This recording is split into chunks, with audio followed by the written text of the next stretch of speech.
this one guy was going from the attic into the family's home at night. He was stealing their food and going through their things. One lady even thought that she heard him, but she dismissed it. Okay, everyone's hammers, slated. Scene 59, take 4. Everybody in place? Yep. Action!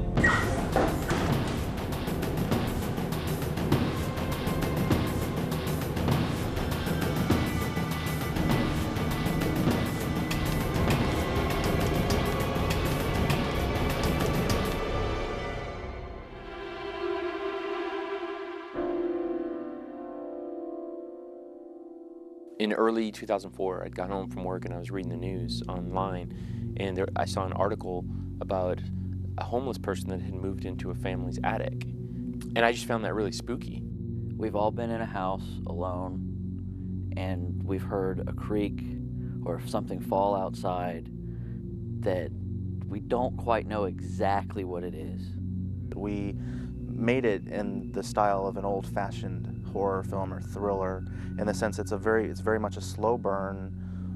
We take our time getting to know the characters, really getting a sense of place with the location. We're in the middle of nowhere. It's an isolated house in the woods. Chris Oxford, who was the co-writer on the project, he was house sitting for someone, and he and I basically locked ourselves in these people's home and just sat there passing the script back and forth and just building it. I think we felt somewhat isolated in the way that we did that. My brother had a home that I thought was completely appropriate for the film. I mean, visually, it fit what I was hoping for. I wanted this absolutely her to be isolated. And if there was a home right next door, she had some place to run. So it had to be a place almost in the middle of nowhere where she had nowhere else to go. We had to cart all of our equipment to South Carolina, which is 3 states away, and we had to live on set. So the room that you slept in the night before, you had to get all of your stuff out if we were filming in that room one day.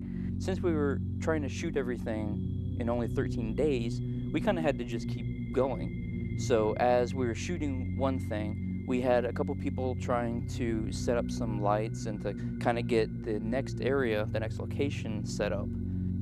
It was kind of good to be a jack-of-all-trades type of guy on set and in post, because I was very familiar with the footage that we were shooting. And so when the editing process kicked in, you know, things kind of came together. We spent well over a month assembling the first cut. I thought it looked cinematic. Well, Jamey DuVall, who's a friend of mine, he plays Mr. Shelley in the beginning of the film. He's the teacher. He was the one that actually put us in touch with Michael McCormack, who ultimately did the score for Lamppost Lane. And we sent him a rough cut of the film, and I wrote him comments where I thought it needed music and what kind of mood I was looking for. And there were actually times where Michael McCormack said, well, I think it needs some music here. You know, something just really light, some type of ambiance, and he was right. I mean, most of the time, I think he did a great job for us. I think he really elevated our film, made it much better.